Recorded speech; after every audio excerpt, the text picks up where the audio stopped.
Salve com muita alegria toda a galera da internet. Eis aqui hoje um Band Boa especial homenageando as mães. Então é um especial de Dia das Mães. Eu sei que hoje é dia 13 de maio, dia das almas cativas. Outros vão falar que é dia de Nossa Senhora de Fátima. Mas hoje a gente reservou essa data para fazer uma singela homenagem a todas essas mulheres lutadoras que estão na nossa religião com a gente, na Umbanda, estão nas religiões espiritualistas e estão fazendo o máximo para desempenhar um papel tão importante que é o papel da mãe. Espiritualmente, o papel da mãe é um papel muito importante na vida de qualquer ser humano, e aqueles que têm problemas com suas mães sabem bem do que estou falando. Hoje trouxemos aqui para vocês 3 grandes mulheres.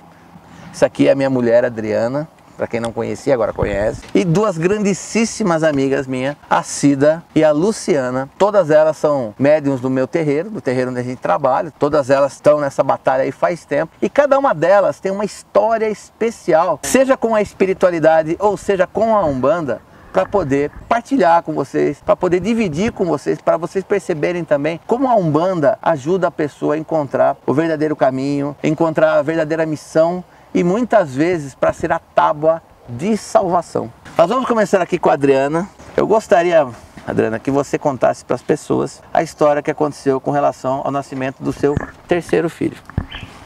Um salve a todos. Eu fui casada por 10 anos e depois de muitas idas e vindas nós estávamos tentando reatar o nosso casamento e passou um tempo, não deu certo mesmo, e depois de um certo período eu descobri que eu estava grávida. Dá licença, Adriana, quantas filhas você tinha? Eu já tinha 2 filhas e quando eu realmente tive certeza que eu estava grávida, um desespero muito grande, né? Então, só para o pessoal entender, vocês tinham já se separado, tinha 2 filhas, já tinham se separado, tentaram reatar o casamento e depois isso não deu certo, não sei quanto tempo durou, e depois que vocês terminaram, se separaram definitivamente, aí você se descobriu grávida. Sim, aí o desespero foi, né, como que eu ia fazer para cuidar de 3 filhos. Tinha a minha mãe, que já estava doente, e aquele desespero total, e junto com o desespero vem aquela coisa de suicídio, né? Ai, eu não vou dar conta, eu vou me matar, vou acabar com a minha vida, não quero saber mais. Só que num determinado dia, só quando uma pergunta, você já era da Umbanda nessa época? Não, eu estava começando a ir num centro kardecista. Quer dizer, você não tinha conhecimento espiritual nenhum? Não, pouquinha coisa. Então, você poderia se dar... Essa história do suicídio foi uma coisa que um dia você acordou com vontade de se suicidar? Ou foi uma coisa lenta e gradativa que foi aumentando? Isso é gradativo, porque você começa a pensar, ai meu Deus, e agora o que eu vou fazer? Eu não vou dar conta, sozinha. 3 filhos. Não vou conseguir dar conta. Tem mais uma história, você trabalhava em quantos empregos? Eu já trabalhava em 2 hospitais. Ela é da área de enfermagem, para quem não sabe. Então ela trabalhava em 2 hospitais e se viu com 2 filhas. Com que idades elas tinham na época? Era uma de 9 e uma de 6. E daí se viu grávida. Aliás, uma gravidez não planejada. Obviamente que se não era planejada, não estava desejada até ficar grávida, né? Sim. Que acaba gerando todo esse problema emocional na pessoa. Dava para falar que você estava enquiumbada, que você estava obsediada? Ai, dava, viu? Dava, porque um determinado dia, né, foi passando e aquele sentimento, aquelas ideias de suicídio foram aumentando. E chegou ao ponto de você tramar como é que você ia se suicidar? Sim, até teve. Eu passei perto de um rio, falei assim, é hoje que eu vou acabar com a minha vida de vez, não dá, eu não tenho condições nenhuma. Só que exatamente enquanto eu estava passando ali perto do rio, os pensamentos negativos vieram. Agora você vai lá e vai se jogar e acaba de vez com tudo isso. Só que ao mesmo tempo tinha o outro lado que falava, não faça isso. Olha a oportunidade que você vai ter mais um filho, vai passar daqui um tempo, todos esses problemas vão acabar. E daí as suas filhas, como que elas vão ficar? E a sua mãe, como que ela vai cuidar? Daqui um tempo você vai ser cobrada disso. E daí essa criança tem um objetivo para ela estar aqui. E daí, o que você vai fazer? Aí, nesse exato momento, me veio na lembrança daquele centro que eu estava começando aí e que exatamente naquele dia tinha o trabalho. Tinha sessão. tinha sessão. Aí a hora que eu desci do ônibus, eu falei assim, quer saber? Eu vou lá ver o que eles têm para me dizer. E fui assim, nervosa, não sabia. Tentando achar uma palavra de consolo, né? Aí eu cheguei nesse centro e lá, a hora que você entrava, você tomava um passe, depois tinha uma pessoa numa salinha lá no fundo que você tinha a oportunidade de conversar com essa pessoa e depois você vinha pra frente para ter a palestra. E assim aconteceu. Eu fui lá no fundo, conversei com uma moça, expliquei o que estava acontecendo, falei do meu desespero, de todos os pensamentos que estavam passando pela minha cabeça. Aí falei com ela e assim, chegou a hora que ia começar a palestra. Eu saí daquela sala e vim para outra sala que ia ter a palestra e a moça ficou lá. Quem estava ali na palestra era uma outra pessoa que não sabia nada da minha vida. Eu sentei ali no primeiro banco e a pessoa começou. Aquele dia eu até me emociono, porque assim, a palestra inteira foi pra mim, a palestra inteira, que criou uma força tão grande dentro de mim que eu falei, quer saber, eu vou cuidar desses 3, eu tenho que dar graças a Deus por essa oportunidade que eu tenho, eu vou criar eles, eu tenho certeza que Deus vai me dar força. E assim aconteceu. As dificuldades passaram, né? Os momentos difíceis passaram. Hoje, graças a Deus, eu sou muito feliz. O meu filho hoje já tem 16 anos. Depois daquele momento, passaram-se 10 anos, eu conheci a Umbanda. Também foi início de adolescente das meninas. Fui procurar Umbanda porque estava difícil. E hoje eu sou muito feliz. Hoje, além dos meus 3, tem os 2 do Márcio. Então são 5 filhos. Hoje eu tenho uma neta também. Vamos montar uma creche em breve, creche Umbanda de boa. Sou muito feliz e só tenho a agradecer. E Saravá Umbanda, né, gente? Saravá Umbanda. Vou passar para Cida, que essa história da Adriana já é muito bonita. A Cida, ela tem uma história muito interessante, diferente também, porque no caso da Adriana, a Adriana sempre foi uma pessoa que, direto ou indiretamente, ela buscou a espiritualidade. Ela estava buscando da forma que ela achava mais natural, foi buscar um centro kardecista. A Cida tem uma coisa interessante, porque a Cida, ela era católica, apostólica, romana, papa hóstia, e ela tomava hóstia na missa de domingo. Como é que era essa história? Você era católica? Eu fui filha de Maria. Aliás, eu sou ainda. Você jamais vai deixar de ser filha de Maria. Mas eu era aquela católica ferrenha mesmo. Católica ferrenha. Quero que você conte a história do seu filho, como é que isso chegou na sua vida. Sim. E é impressionante, gente, como a Umbanda conseguiu tocar. Quantos anos você tinha? É importante as pessoas saberem, porque às vezes a pessoa fala, eu tô numa certa idade, eu não mudo mais. Isso não existe, né, gente? Você tem 20 anos, você pode mudar, você tem 30 anos, você pode mudar, tem 35, você pode mudar, 40, 50. A transformação, ela é constante. Mas o caso da Cida, deixar uma fé que ela carregava por tantos anos, pelo filho e pelo que a Umbanda aprovou para ela. Cida, conta para as pessoas como é que foi. Como é que você conheceu a Umbanda? Quais eram os problemas que você tinha com seu filho? Eu tenho 2 filhos, uma filha e um filho. A filha tem bastante saúde, graças a Deus, mas o menino veio com bronquite. Eu tive que batalhar muito. Chegou ao ponto que eu não conseguia mais nada, então me apresentaram a Umbanda. Antes eu fui no kardecismo, mas não surtiu o efeito que eu desejava. E aí comecei a frequentar a Umbanda. Me dediquei muito e me achei... Mas como é que foi?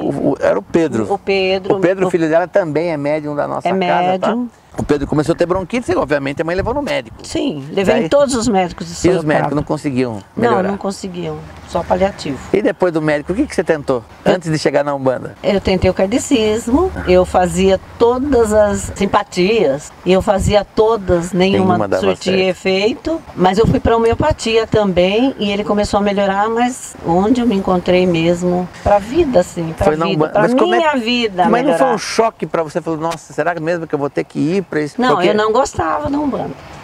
Não gostava? Não. Religião do capeta? Não, era uma religião muito feia para mim. Interessante. E mesmo assim, você vê o que uma mãe faz por um filho, né? E como é que foi? O que aconteceu na Umbanda que acabou trazendo a melhora para o Pedro? Então, eu me desenvolvi na Umbanda.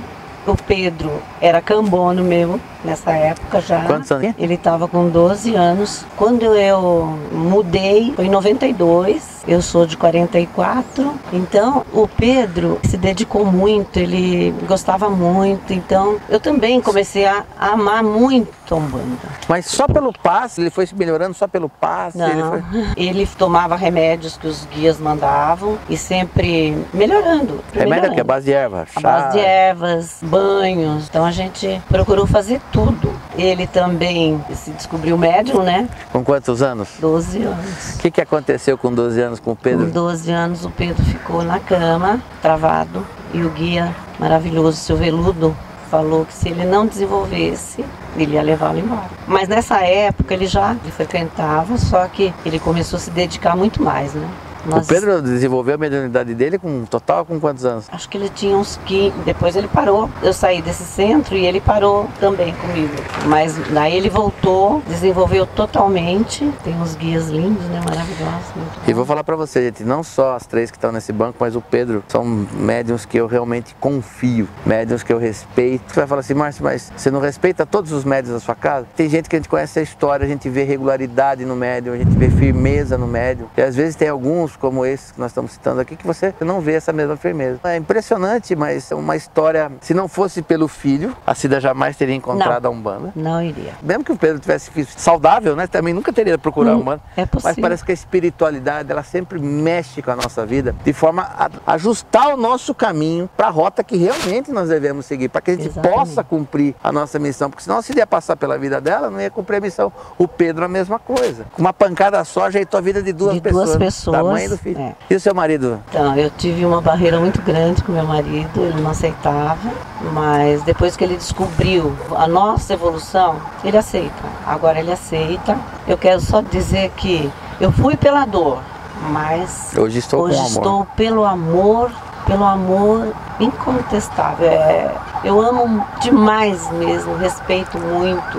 Eu fico até emocionada de pensar nas coisas maravilhosas que acontecem no nosso trabalho, na nossa vida. A evolução que a gente tem. Como a cabeça abre, ajuda, né? Abre muito a cabeça da gente. E ajuda muito as outras pessoas. Uma palavra de consolo, uma palavra de carinho. Nós não estamos na Umbanda para curar as pessoas. Nós estamos na Umbanda para caminhar com elas, para estar ao lado delas, ouvir as queixas, né? Para que a gente possa orientar, e a gente aprende muito. É uma troca. E só para te contar, quantos anos de Umbanda agora, Cida, mais ou menos? De 92 para cá. 5 anos. 25 anos. Que maravilha. E Saravá Umbanda, viu, gente? Saravá. E eu vou falar para você, eu vou trazer a Cida num outro programa, porque a Cida tem histórias de decepção dentro da Umbanda, e nem por isso ela se decepcionou com pessoas, mas não se decepcionou da religião. Isso fica para um outro dia. Agora vamos conversar com a nossa amiga Luciana. A Luciana, grande amiga nossa. A Luciana, por si só, tem uma história dentro da espiritualidade que dava para fazer um livro tipo a Bíblia, assim, né? Dava para fazer um filme assim, cada um de 3 horas, uns 4 filmes, né? Mais Parte ou menos. 1, 2, 3 e 4, né? A história dela é muito louca, e a gente vai também trazer a Luciana numa outra oportunidade, porque eu acho que essa história das pessoas contarem os seus relatos geram um relacionamento, um entrosamento, uma identificação muito grande, e muita gente vai se ver nas histórias que elas estão contando aqui. Então por isso que é importante a gente trazer essas histórias de relatos. A gente vai, eventualmente, elas retornam, cada uma para contar um pedacinho da sua história dentro da espiritualidade. Hoje é Dia das Mães, então por favor, vamos se ater a isso, tá? Tudo bem. Então vamos lá. Qual que é a sua história, toda a história da sua maternidade, que agora tá grande, né? A tropa tá lá grande, tá grande, né? A tropa cresceu. Na verdade, usando de gancho que você falou, a espiritualidade usou a única porta possível, estaria aberta para a pessoa mais teimosa do mundo. Teimoso eu assino embaixo. Eu tentei por 7 anos ser mãe, sem sucesso. Nesse período, eu que já não era uma pessoa com muita fé, perdi o pouco que restava. Eu tive muitos problemas com Deus, sérios. Briguei, duvidei da existência. Queria que existisse fisicamente para poder dar uma surra nele, porque eu achava que ele era um velho esclerosado. Era assim que eu pensava de verdade. Que ele não gosta de mim, eu já sabia, né? Essa é a parte que eu tinha certeza. E eu fazia muitos exames muito invasivos, e a resposta era sempre a mesma. Era uma frase chavão: você não tem nada. E eu tinha vontade de gritar quando o médico dizia. Você não tem nada, nem condições de ter filho? Quase isso. Ou seja, se a pessoa entender não ter nada, você era perfeitamente saudável, mas não conseguia engravidar. Tanto você quanto seu marido eram saudáveis e não conseguiam engravidar. Aí teve um dia decisivo, aí que eu entendi que a espiritualidade ia usar a porta, a mais dolorida. Eu fui num médico, fiz um exame muito ruim, saí do médico chorando muito. E como eu deixava as pessoas ao meu redor loucas com essa história, porque eu não tinha outro assunto, nos dias dos exames, o mundo me ligava. E eu não queria falar com ninguém, porque eu tinha escutado pela milionésima vez, você não tem nada. E saindo do consultório, eu falei assim, eu vou parar na primeira igreja, mas não é porque eu queria rezar, é porque eu não queria que ninguém me achasse. Qualquer que seja a igreja, evangélica, católica, qualquer uma. Menos Umbanda. Qualquer uma, se fosse Umbanda eu ia entrar também. Eu só queria fugir do mundo. Na porta do consultório tinha uma portinha branca com uma plaquinha de madeira branca escrita em preto, Centro Espírita. Eu não sei por que cargas d'água aquela porta estava aberta, não tinha uma pessoa lá dentro. Eu sentei e chorei, não sei quantas horas. Lá pelas tantas as pessoas começaram a chegar, já estava escuro e eu continuei chorando. Teve uma palestra que eu não escutei uma palavra, eu continuei chorando. E depois tinha o passe. Eu entrei na sala de passe. Quando o rapaz começou a me dar o passe, eu chorei o triplo. E ele falou assim, moça, senta naquela cadeira pra senhora se acalmar, não saia daqui assim. Falei, tá bom. E sentei na cadeira e de fato eu fui me acalmando. Entrou um senhor, falou com alguém lá dentro, saiu. Na mesma hora que ele saiu, ele voltou. Abaixou, olhou pra mim e falou assim, filha, não chora. Quando as almas se encontrarem, o fruto vem. Eu fiquei olhando pra cara dele. Aí eu amaldiçoei Deus de todas as formas. Porque além de eu não ter filho, eu tava casada com a pessoa errada. O que mais ele queria? Como é que eu ia resolver isso? O tempo passou, eu me separei, me casei com uma outra pessoa e voltei a procurar formas de engravidar. Nesse período eu conheci uma médica. Uma fé que eu nunca perdi é que quando a espiritualidade quer falar com a gente, ela usa qualquer meio. Eles dão um jeito deles, Eles dão um jeito. E essa foi a médica. Eu encontrei a médica e eu voltei a frequentar o centro espírita que eu já frequentava, porque a propósito, eu frequentei 20 anos no centro kardecista. Então isso que eu estou falando, que eu tenho problemas com a fé, não deveria existir, mas existia. A Ana Miriam, que foi a pessoa que cuidou de mim nesse centro, a hora que ela estiver assistindo, ela vai sentir muita vontade de atravessar o vídeo e falar, eu vou bater em você, até hoje eu tenho vontade de bater em você. Eu que nem te conheço há tanto tempo, eu já tenho vontade de fazer isso. Eu tenho vontade de bater em você. E aí eu comecei um tratamento espiritual também, porque assim como a dona Cida, eu também fazia qualquer coisa, mesmo sem acreditar.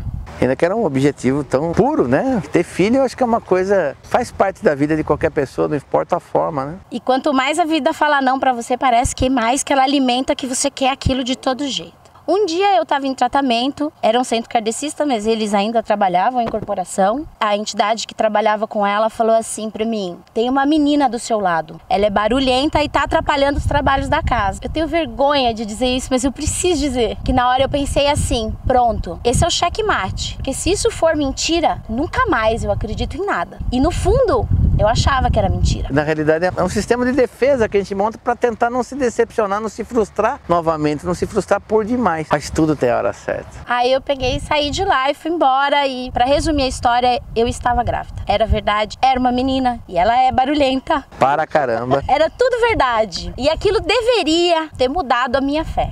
Mas não mudou. Tem gente que sofre, que gosta mesmo, né? Mas continua a história. E tudo isso estava muito relacionado ao fato de eu ter passado esses 20 anos escutando assim. Existem pessoas que desenvolvem a sua mediunidade por opção, por amor, por caridade. Existem pessoas que assumiram um compromisso. E você faz parte dessas pessoas. Então você vai correr e você vai cair nisso. E eu odiava escutar aquilo. Eu falava assim, não, eu tenho livre-arbítrio, eu faço o que eu quiser. Eu não quero, acabou. Eu não quero, acabou, eu não vou fazer. É, a Ana Miriam vai me matar mesmo. Aí a Laura tinha uns 2 anos, aconteceu uma outra coisa extremamente perturbadora. Eu tava contando essa história pra alguém, que agora eu não me recordo, e o nome dessa entidade era Deusdete. E ela ainda tava aprendendo a falar e ela ficava assim, Deus.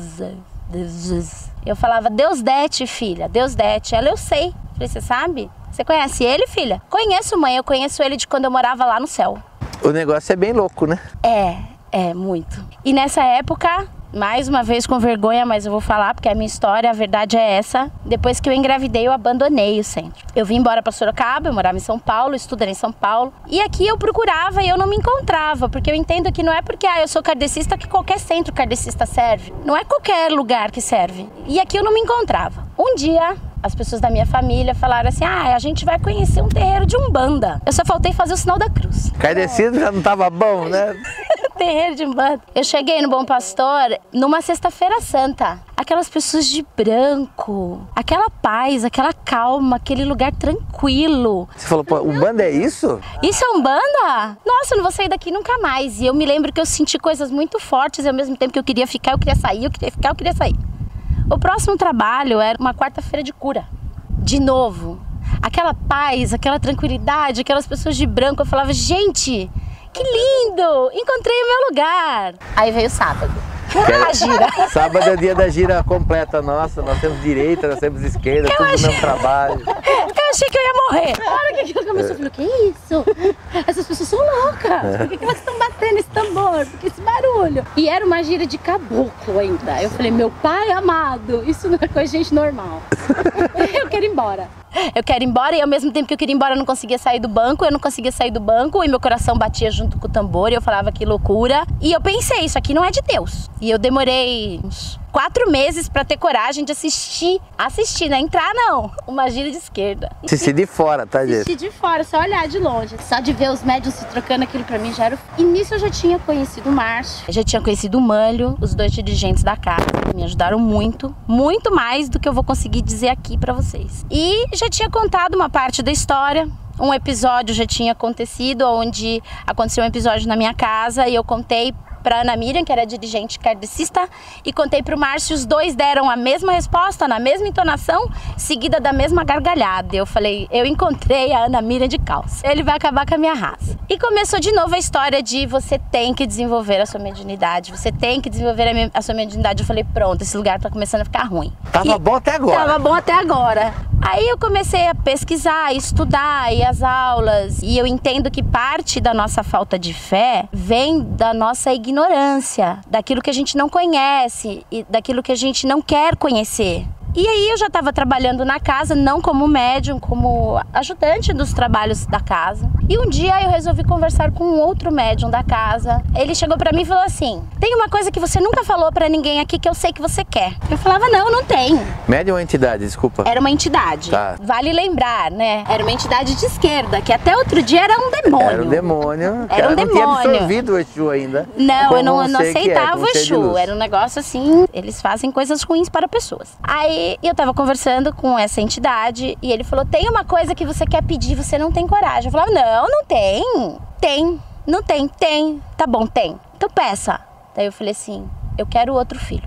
Ele não disse nada. Ele só disse que a gente conversaria no próximo trabalho. Chegou o próximo trabalho. Só que dentro da minha cabeça funcionava assim, eu tinha sofrido tanto pra engravidar da Laura, que se eu tivesse que tomar uma aspirina pra engravidar, eu não ia tomar, porque eu não ia passar por aquilo de novo. Aí, essa mesma entidade chegou e falou assim pra mim, e se eu dissesse pra você que essa criança vai vir com um problema? Eu quero. E se eu disser pra você que essa criança, com uma determinada idade, ela vai vir a falecer? Eu quero. E ele foi falando várias coisas ruins. E eu falava assim, eu quero. Ele falava, poxa, se eu pudesse reencarnar agora, eu queria eu ir pra ser seu filho. E eu fiquei super lisonjeada. Naquele momento eu já estava lisonjeada, porque eu já tinha entendido o que era um Exu. Ele falou, eu vou te fazer uma pergunta e você não vai me responder nesse trabalho. Eu falei, tá bom. Ele falou assim, se eu te der um filho, você assume de uma vez por todas o seu compromisso com a espiritualidade? Aí eu falei assim, tudo bem. Ele falou, não, eu vou explicar pra você melhor. A hora que você tiver outro filho, você não vai ter tempo pra nada disso daqui. Então você tem que escolha agora. Mas não me responda. Você escolhe a espiritualidade ou outro filho. Na minha cabeça aquela resposta era óbvia. E eu fui embora. Chegou o próximo trabalho. Nessas alturas do campeonato, o Márcio, sabendo da minha teimosia, ele estava me desenvolvendo sem que eu percebesse. Na verdade, eu percebia, eu só não conseguia evitar. E eu passei com uma entidade dele. E eu passei muito mal. Muito mal. Porque eu negava, eu não queria. Quem que era? Era o seu Tranca-Ruas. Tá. Eu comecei a me sentir mal e, enfim, ali pela primeira vez se manifestou o Exu que trabalha comigo até hoje. Só que a hora que ele se manifestou, a única coisa que eu consegui sentir foi 25 anos de remorso. Porque na hora que eu entendi que aquilo tudo era de verdade, que aquilo tudo não era demoníaco, que no kardecismo eu não achava que fosse demoníaco, eu só achava tudo aquilo fantasioso demais. As respostas não são concretas e ao mesmo tempo são. E ali naquele momento eu comecei a chorar, ia pedir perdão, ia chorar, pedir perdão, e era um perdão que eu nunca vou conseguir explicar pra ninguém, porque só eu sei o que eu desejei, o que eu senti e a fé que eu não tive. Nessa hora, essa entidade deste médium que estava cuidando de mim veio andando até mim. Ele saiu do ponto, ele virou e falou: agora eu quero a sua resposta. Eu falei: eu não acredito. E aí, você quer ser mãe ou quer a espiritualidade? Eu pensava assim: eu não acredito que eles fizeram isso. Aí eu falei: eu quero a espiritualidade. Nesse dia ele virou pra mim e falou assim: agora você merece ser mãe. Isso foi num sábado. Que coisa linda, né, gente? E na quarta-feira me ligaram falando de uma criança para adotar, que na verdade ela é da minha família, por isso que me ligaram. Em menos de um mês eu tava com um filho. E aí eu cumpri a minha parte do acordo a trancos e barrancos, mas eu cumpri. Eu desenvolvi a minha mediunidade e eu entendi o que eles passaram 25 anos tentando dizer pra mim. Quando você tem isso por acordo, você fechou esse acordo, eles vão encontrar a porta. No caso dela foi a porta da dor, na minha foi a do amor, porque naquele momento foi a primeira vez que eu amei a espiritualidade, foi a primeira vez que eu senti fé, foi a primeira vez que eu acreditei. E parecia que quanto mais eu acreditava, mais aquilo acontecia. E eu fui buscar minha filha, e quando eu cheguei com a minha filha no terreiro, e eu brinco, mas não é brincadeira, é verdade, a minha filha veio das mãos de todos esses Exus, foram eles que trouxeram. Não que eles tenham feito isso sozinhos, eu tenho certeza que não, mas pra mim, essa lição tinha que ser a minha lição. Exato. Tinha que ser da mão deles. Cada um com a sua história. A sua era essa. A minha era essa. Quando eu cheguei lá com ela, as mesmas entidades disseram: falta um. Eu falei: o quê? Nossa. Falta um. Para de brincadeira, gente. Não, essa é sua filha do meio. Um ano depois, eu tava com meu outro filho, irmão biológico, que tinha acabado de nascer. Na verdade, quando eu fui buscar um filho, ela já estava grávida de outro. Eu fui buscar meu filho, hoje são 3. E tudo isso eu entendo que eu consegui. Cada religião usa um termo, Jesus tocou meu coração, eu me senti tocada. Isso não tem uma cartilha, não tem como você ensinar isso. Mas o mais incrível é que eu assisto isso na Umbanda todos os dias, eu não preciso estar no terreiro. Eles têm uma forma própria de falar com você, porque a tua linguagem não é, a minha não é igual a dela, que não é igual a dela, que não foi igual a dele. E eles sabem o que é que vai tocar, eles sabem por onde é, qual é a porta. No meu caso, eles usaram a porta frágil, eles já tinham tentado mais ameno. Ah, essa menina é muito teimosa, vamos enfiar o pé na porta pra ver se ela aprende. Olha, gente, Saravá Umbanda, né? Como Saravá. Eu só queria deixar aqui agora a minha mensagem. Os 3 casos têm uma coisa em comum, que necessitou flexibilidade de todas elas. Então é o seguinte: se a Adriana não tivesse dado a chance de ter ido naquele centro espírita, naquele dia, naquela hora que ela estava em angústia e desespero, quem sabe ela não estivesse aqui hoje. E no momento tão horrível da vida dela, quanta coisa boa ela teria deixado de viver. No caso da Cida, a gente pode falar para você o que uma mãe não faz por um filho. Eu acho que é a prova mais viva, que é abandonar uma fé, abandonar tudo e buscar o que quer que fosse necessário para que o meu filho se cure, para que o meu filho melhore. E quando ela se propôs, olha o que é a caridade, gente, isso está certo que para um filho é mais fácil, mas quando ela se propôs a resolver o problema do filho dela, ela resolveu o dela. Mas em momentos nenhum ela se fechou, ela se tornou dura e inflexível, ela se flexibilizou. E a Luciana é a prova de que a inflexibilidade não leva a nada, porque de uma forma ou de outra a espiritualidade vai tentar tudo que estiver ao alcance deles, não para interferir no seu livre-arbítrio, mas para que você entenda e compreenda o caminho, a missão que você tem a cumprir e por qual é a rota que você deve seguir para você alcançar tudo que você deseja de alegria, de felicidade, de satisfação, de plenitude na sua vida.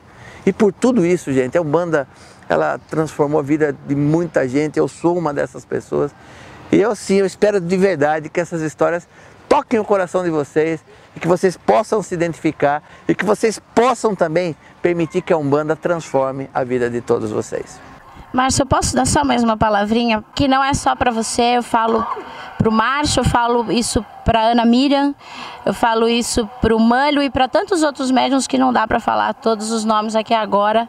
Eu acho que o objetivo da religião é você encontrar o caminho do coração do outro. E essas pessoas que eu citei, assim como outras pessoas que sabem quem são, elas não desistiram de mim. Vocês me ampararam. Eu vou falar para você e eu quero que todo mundo que eu citei entenda, vocês me ampararam. Podiam todos vocês terem falado assim, não quer, problema seu, uma hora você vai encontrar o seu caminho. Mas vocês me ampararam. E eu acho que de todas as lições, que são infinitas para todos nós aqui, essa é a que o plano espiritual mais deixa claro através de pessoas como essas que eu citei. É difícil para algumas pessoas, é muito difícil ter fé. Qual é a frase que eu sempre falo para você? Eu acredito nos seres humanos. Eu sempre acredito no ser humano, eu sempre acho que as pessoas merecem mais uma chance. Até pessoas que às vezes fazem coisas muito ruins para a religião e até para mim, eu acredito que todo mundo consegue mudar no momento devido, na hora certa. E existe, pegando a história de vocês, a nossa história dentro do compromisso com a Umbanda, tem um provérbio oriental que diz assim: a sua vida pertence a você, mas também não lhe pertence. E o que isso significa? A gente faz o que a gente quer da nossa vida, mas em algum momento desta vida você tem que entender que você está inserido dentro de um propósito maior, que você realmente tem uma missão a cumprir, e é isso que a gente tem que fazer, abraçar por vontade própria, por livre-arbítrio, a nossa verdadeira missão de levar a paz, o amor e a caridade a todo mundo que precisa.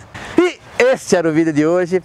Poxa, galera, agradecer aqui a Adriana, agradecer a Cida, a Luciana, participação especial nesse nosso vídeo especial de homenagem às mães. O vídeo pode ter ficado um pouco longo. Você que não deixou o like lá no começo, deixa o like agora, cidadão. Pô, pelo amor de Deus, esse vídeo merece, né? Compartilha, galera. Manda para todo mundo, coloca lá no Facebook, compartilha com todo mundo, marque os seus amigos e compartilha. Esse vídeo merece ser compartilhado. A história delas pode salvar, ajudar ou orientar a vida de alguma outra pessoa conhecida ou nem tão conhecida sua, mas compartilha para ajudar o canal a classificar. Continue falando com a gente através do YouTube, Facebook e o nosso e-mail. E, gente, vocês sabem o que eu quero? Vocês sabem o que eu quero? Vocês sabem? Eu quero que vocês fiquem de boa. Peço ao meu Pai Oxalá nesse momento, meu Pai, vós, juntamente da Virgem Maria, tenho muita fé em Nossa Senhora Aparecida, na nossa mãe Iemanjá, Iansã, Nanã e Oxum. Pai, juntamente com todas as mães espirituais, abençoai todas as mães, meu Pai. Dai a elas a força, a coragem, a resignação necessária, o entendimento e a sabedoria necessária para conduzirem suas vidas. Pai, não deixa nada faltar para elas de material. Dai, Pai, para elas todo o provimento do sustento necessário para ela e para seus filhos, que todos eles possam ser abençoados, que as mães saibam conduzir a vida de seus filhos saibam respeitar e amar suas mães como elas realmente merecem. Pai, abençoa todas as mães nesse dia com força, com glória, com luz e com muita proteção. Que assim seja. Que Oxalá abençoe a todos e até a próxima.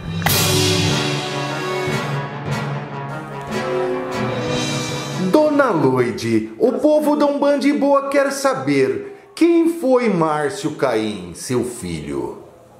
O Márcio? Ele foi um filho maravilhoso, só que ele era muito espoleta. Um dos 3 filhos ele era o mais espoleta, mexia em tudo. Eu brigava com ele porque ele ia mexer na água, não queria que ele se molhasse, porque ele tinha um pouco de bronquite. A mãe sempre com muito cuidado, então a gente brigava por isso. Mas o resto eu não tenho queixa, meus filhos foram maravilhosos. E quando ele era criança, teve muito problema de saúde? O problema dele era a bronquite, né? Por isso que eu não gostava que ele se molhasse. Fazia um tratamento enorme nele, tudo que ensinava eu fazia, mas graças a Deus ele ficou bom. Até a adolescência ele sarou bem, graças a Deus. E hoje eu brigo por ele fumar. Falo, filho, você sofreu tanto de bronquite e agora vai fumar? Mas não adianta.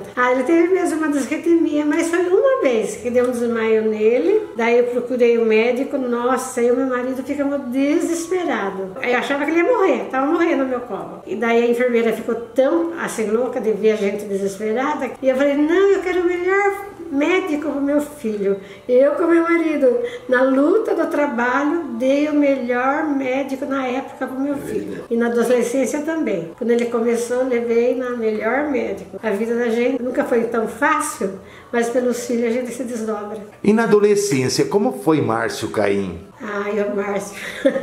Ele tinha uns amigos, ele saía à noite, ele gostava muito da noite. Ele saía da faculdade, em vez de ir para casa, ele parava no barzinho da frente da faculdade. Isso é que eu imagino. Eu ficava muito brava com ele e meu marido. O que esse menino fica fazendo na rua essas horas, entrar meia-noite em casa? Era boêmio? E a briga nossa era essa, de pôr o filho na linha, mas graças a Deus ele não deu outros trabalhos. A mãe se preocupa com os filhos, com os amigos na rua, não sabe o que está fazendo. Hoje ele conta que ele aprontava, né? Até viajava, foi uma vez para São Paulo, hoje ele conta. Falou, filho, como vocês aprontam? 14 anos, ia pegar o ônibus, ia para São Paulo, não contava para ninguém. Cortava, eu não falava que foi São Paulo. Eu falei, não é que Deus quer protege? Porque a mãe tem que rezar muito. Já viu falar que mãe de joelhos, filho em pé?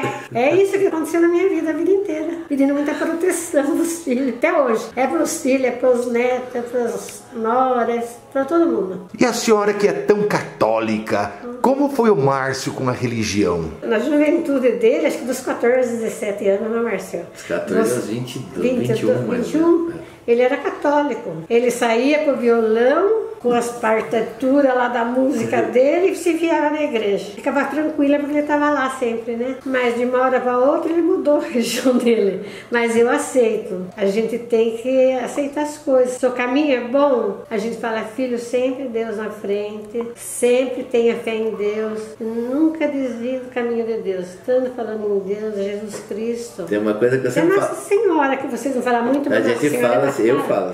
Nossa Senhora é nossa mãe. E tem uma coisa que eu falo muito pra eles, é que a senhora sempre falou a vida inteira. Quem tem Deus no coração, mal não pega. Claro que não. Quem tem Deus no coração, mal nenhum pega.